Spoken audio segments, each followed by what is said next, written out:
L'entretien des patriotes, bonjour à tous, heureux de vous retrouver. Barnier, le drapeau européen, le visage de la traîtrise, l'Union européenne, l'enfer.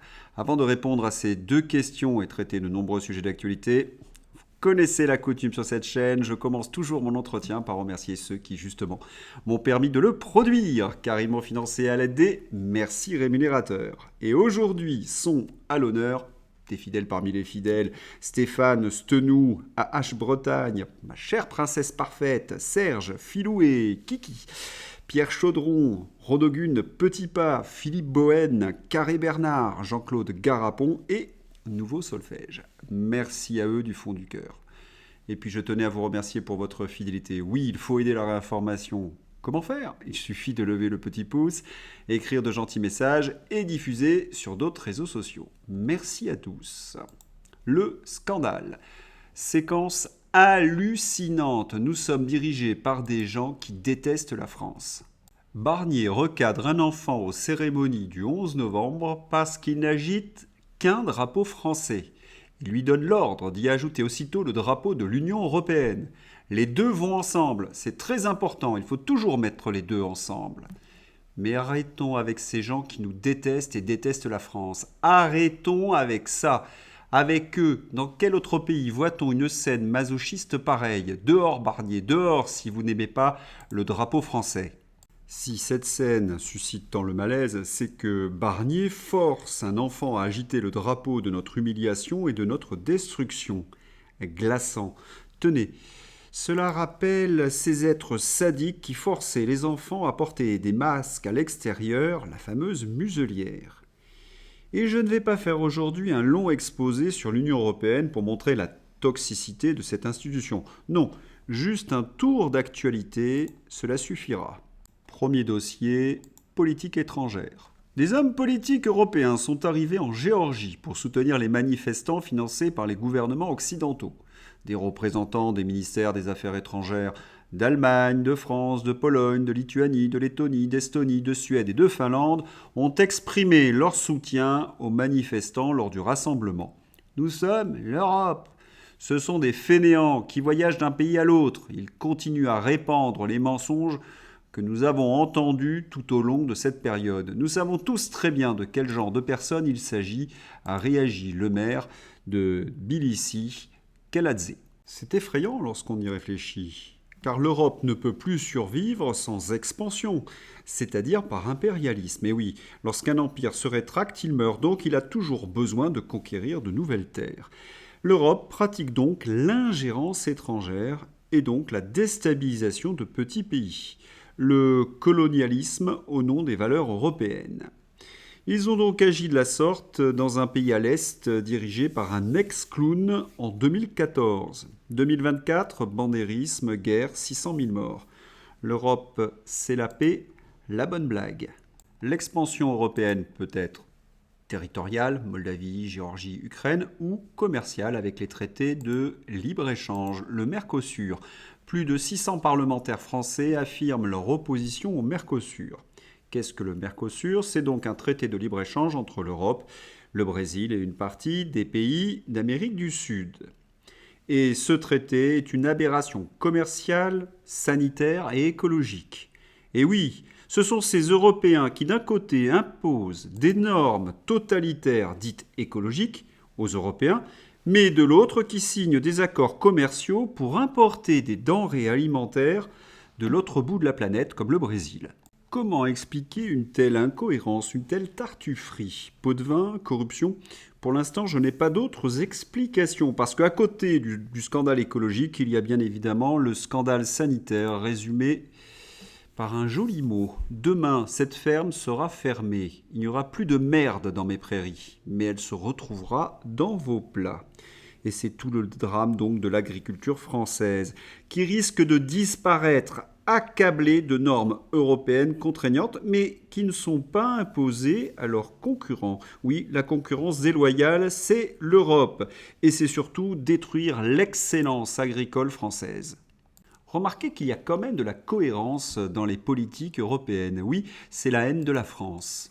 Électricité. Nous avons un parc nucléaire qui est un des plus compétitifs au monde et nous payons une électricité délirante qui enrichit les traders. Montebourg sur RTL. On a accepté un système européen de fixation des prix de l'électricité qui est délirant. Aujourd'hui, on est 3 fois plus cher qu'en 2019 ou à peu près, quand nous avons un parc nucléaire qui est un des plus compétitifs au monde. Ne l'oublions pas, sans l'explosion des factures d'électricité, plus 44% en 4 ans, lesquelles comportent 60% de taxes, TVA plus forfait plus coût d'acheminement, égale même niveau de fiscalité que sur le gasoil, ce ne sont pas 100 milliards de déficit que Macron aurait causé en 2024, mais 150 milliards d'euros.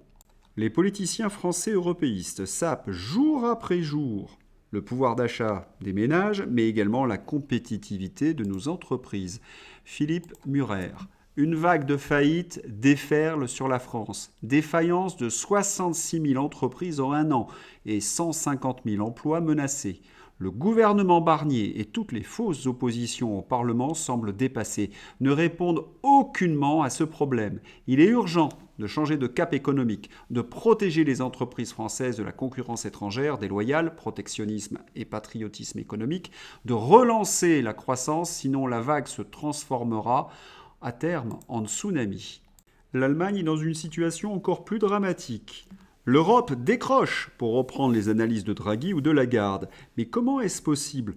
Eh bien, regardez les gens qui nous représentent au Parlement européen. On a l'impression qu'ils ont été élevés en batterie, qu'ils ont été sélectionnés, conditionnés. L'école de la nullité. Loiseau, Hayet, Séjourné, Aubry. C'est même flagrant. Illustration par ailleurs avec l'audition devant les députés de Stéphane Séjourné, futur commissaire. Monsieur Séjourné, je crois que vous ne devriez pas être devant nous aujourd'hui. J'ai lu votre réponse sur vos qualifications. Rien, manifestement, ne vous désigne professionnellement pour ce poste. Vous n'avez jamais dirigé une entreprise, ni réellement travaillé dans le privé, encore moins dans le secteur industriel. Vous avez soutenu tous les textes du pacte vert, qui sont le dernier clou du cercueil de l'industrie européenne. Vous vous êtes personnellement battu pour le texte sur la restauration de la nature qui a provoqué la plus grave crise agricole européenne de ces dernières années. Vous soutenez, vous l'avez redit, les contraintes réglementaires insurmontables sur l'industrie automobile, et ce, dès 2025. Vous êtes l'ex-ministre d'un gouvernement qui a fait exploser la dette de la France et qui a d'abord saboté notre industrie nucléaire. Vous êtes, je sais que ce n'est pas très agréable pour vous de l'entendre, mais le dernier caprice d'un président français désavoué dans les urnes qui cherche à travers vous à conserver une influence en Europe qu'il a perdue en France. Alors je vous pose une question très simple. Qu'est-ce qui vous qualifie professionnellement pour ce poste, outre les faveurs d'Emmanuel Macron ? Thank you very much. Ça, c'était Marion. Maintenant, Parlons de votre... Sarah. Voilà Sarah Knafou. Alors, dans la vidéo que j'avais tournée, il y avait tout l'extrait. Mais hélas, il y a de la musique et il y a des droits d'auteur. Je ne peux pas donc passer l'excellente intervention de Sarah Knafou. Alors, ne vous inquiétez pas, vous pouvez la retrouver dans ma description. Stéphane Séjourné, l'élément clé de votre stratégie sans la perspective de genre et la neutralité climatique. Quelle ambition, voilà qui va sauver notre industrie des Chinois et des Américains. Nous voulons un chef de guerre, pas un chef de bureau. C'est en quelque sorte résumé par Marcel Gauchet. Invité des points de vue, Marcel Gauchet étrit la classe politique actuelle. Nos élites paraissent avoir 10 ou 15 ans de retard intellectuel. Il y a un consensus dans l'erreur sur des décennies qui devrait interroger radicalement notre système, s'inquiète le philosophe. Et Marcel Gauchet illustre son argument par l'exemple de l'euro, la monnaie. Nos politiciens sont dans l'incapacité de remettre en cause cette monnaie unique qui est pourtant responsable de bien des désastres industriels. Et à quoi servent-ils, nos politiciens ? Eh bien, leur seule fonction, c'est de marteler 2 ou 3 slogans mensongers sur l'Union européenne. « L'Europe, c'est la prospérité !» braille-t-il alors que nous sommes en pleine période de déclassement et d'appauvrissement. Ou alors un peu comme Stéphane Séjourné qui annonce 2 ou 3 projets woke. Un naufrage qui n'est pas seulement économique mais intellectuel. C'est aussi cela l'Europe. Le problème n'est pas que vous n'ayez pas été éduqués, messieurs les politiciens. Le problème est que vous avez été éduqués juste assez pour croire ce que on vous a enseigné, mais pas assez pour remettre en cause tout ce qu'on vous a dit. Mais il y a des gens comme Michel Barnier. Lui n'est pas tout à fait stupide, c'est tout simplement un cynique et un vendu. Béatrice Rosen, propagande pro-Union européenne. Comment a-t-on pu nous vendre ce Premier ministre comme étant gaulliste ? Barnier qui donne une injonction à un enfant de le coller au drapeau français un 11 novembre. Faut mettre les deux ensemble, hein ? On nous en gave comme des oies, on nous le colle, on nous l'impose de force. C'est devenu le geôlier de notre drapeau. C'est devenu une religion. La France n'a qu'un drapeau dans sa constitution et c'est le drapeau bleu, blanc, rouge. Avec Barnier, la traîtrise a un visage. Mais il y a une monstruosité que l'on ne doit pas dire, que l'on ne doit pas dénoncer, que l'on doit absolument cacher aux Français. C'est que l'Europe a rendu les Français étrangers dans leur propre pays. Affaire Lola. Mon père avait replongé dans l'alcool le soir même de la disparition de Lola, révèle Thibault, le frère de la fillette assassinée par une OQTF. Les responsables politiques qui ont dirigé la France sont responsables de ce drame.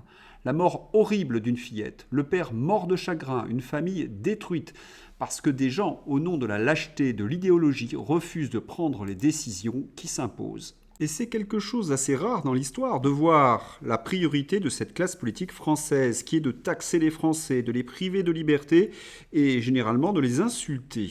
Non, leur seul combat, c'est pour les bourreaux des Français. Un ancien pirate somalien menacé d'expulsion, la gauche se mobilise pour qu'il reste en France. La jurisprudence Dominique Bernard que tout le monde a oublié. La famille du tueur devait être expulsée. C'est une association de gauche qui s'était opposée à leur expulsion, avec la fin tragique que l'on connaît. Et ils veulent garder un pirate somalien qui est responsable de la mort d'un marin français.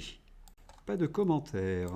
Et pendant ce temps-là, l'Assemblée nationale. Budget 2025, sans surprise, le projet de loi de finances a largement été rejeté par l'Assemblée nationale. Il se dirige vers le Sénat. Député du Rassemblement national. De gauche, eh bien, vous avez été là où l'on vous attendait.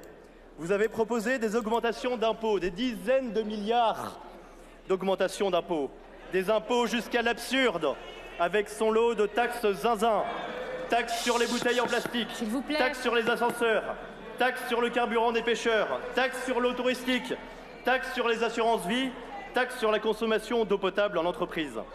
La copie initiale du gouvernement était déjà lourde en impôts, mais vous avez alourdi la barque jusqu'à l'absurde, de sorte que nous ne pouvons évidemment pas voter cette première partie du budget qui mènerait notre pays au chaos.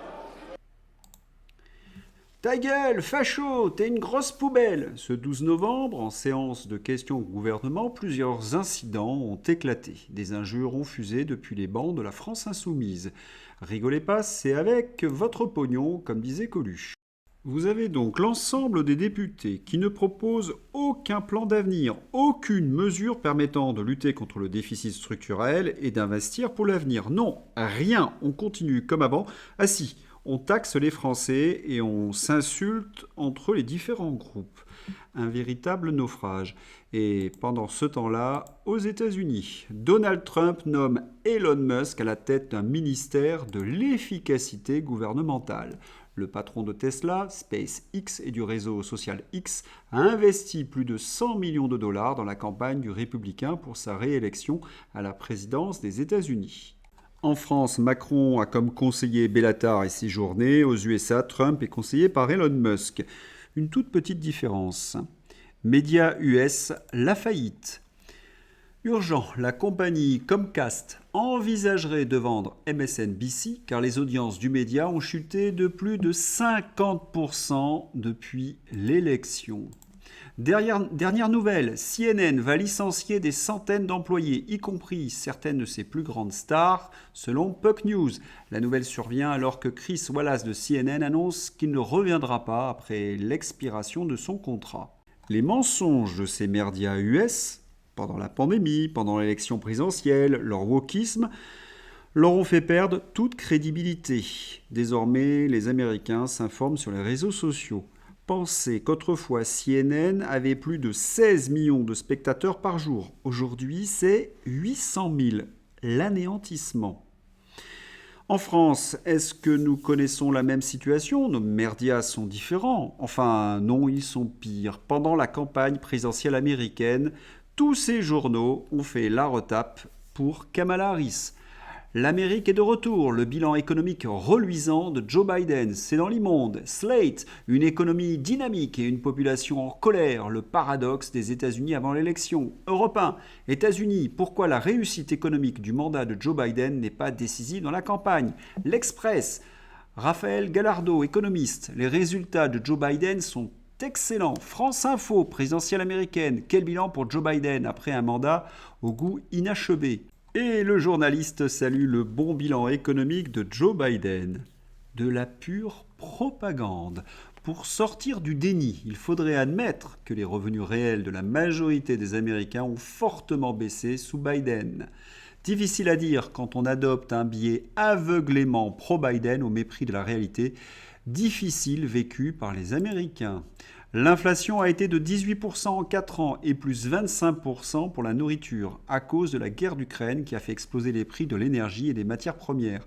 Et les salaires n'ont évidemment pas suivi. C'est la raison pour laquelle Donald Trump a fait campagne pour la fin de la guerre en Ukraine, pour éviter qu'il y ait trop de tensions et d'augmentation des prix de l'énergie. Libération, oui, l'aberration explique la victoire de Donald Trump, du manichéisme grotesque. La haine a gagné l'Amérique, elle ne doit pas l'emporter ici. La réélection de Trump est liée à la politisation de la détestation des femmes et des minorités, une tendance contre laquelle il faut se mobiliser. Je rappelle que les minorités ont voté majoritairement pour Donald Trump. Quant au machisme présumé de Donald Trump, c'est un fantasme d'extrême gauche. Trump a gagné parce que la segmentation d'un peuple en parts de marché électoraliste est une stratégie perdante. Mais en France, on a l'aberration. Oui, illustration avec quelle époque Jordan Bardella est mort de rire quand Philippe Caverivière humilie Éric Ciotti sur son physique et le compare à un plug anal. C'est de l'humour de gauche, il n'y a qu'eux qui peuvent comprendre, et Jordan Bardella. J'ai une question à Delphine Ernotte. Insulter, diffamer, diaboliser les figures de l'opposition, c'est dans votre cahier des charges du service public. Et puis l'humour de votre pseudo-comique, Philippe Caverivière, a toujours un parfum de matière fécale. Étonnant, non ? Ukraine. Des élections pourraient avoir lieu en Ukraine le 25 mai 2025 et le cessez-le-feu et la loi martiale pourrait être levée le 20 janvier 2025 selon le journal L'Économiste. À suivre donc. C'est l'heure d'ouvrir la page fantaisie avec les mensonges des escrologistes. France Info, ou plutôt France Infox. COP29. Les citoyens doivent comprendre que chaque fois qu'ils émettent une tonne de CO2, ils sont responsables de plusieurs milliers d'euros de dommages, dit un économiste. Plus c'est gros, 100% mensonge, 1000 fois débunké. Plus les membres de la secte de Khmer Vert, qui s'autodécernent le titre d'économiste, vont loin dans l'imposture. En vertu du principe que le public ne peut concevoir que quelqu'un oserait les prendre à ce point pour des imbéciles. Oui, c'est un petit peu stratosphérique. Outre-Rhin, belle victoire des écologistes allemands. En 6 jours seulement, du 2 novembre au 7 novembre 2024, l'électricité allemande a émis autant de CO2 que tous les vols intérieurs français pendant 365 jours, soit 3,6 millions de tonnes. Ne prenez plus l'avion pour sauver la planète, qui disait « Ah, ces escrologistes ». Hier, je vous montrais Manon Aubry prenant ses électeurs pour des imbéciles parce qu'elle faisait semblant de découvrir que l'Union européenne n'était pas une démocratie. Oui, le Mercosur se décidait dans le secret. Ah, si elle avait écouté Philippe Séguin en 1992, elle saurait que les principales décisions se font sans les peuples. Elles se font en catimini dans le secret des cabinets. Eh bien, aujourd'hui, c'est un Vert qui découvre la Lune. Bordeaux, le maire écologiste, Pierre Humric, fait volte-face et va armer une brigade de police municipale. J'ai l'impression que le monde s'est aggravé, qu'il y a plus d'armes qui circulent. J'ai l'impression que le monde s'est aggravé. Comment peut-on être à ce point largué ? Eh oui, tous ces gauchistes ont un vrai problème avec le réel, en France comme aux États-Unis. Elles se rasent le crâne pour protester contre Donald Trump, car les cheveux, ça change tout. Juliette Briens ironiquement. Bravo à elle! Maintenant elle est chauve et Donald Trump est toujours le président des États-Unis. Les pro-Harris donc ne décolèrent pas. Ils font la grève du sexe. Certains doivent enfin souffler. J'espère que vous avez apprécié cet entretien. Je vous souhaite une excellente journée. À bientôt. Au revoir.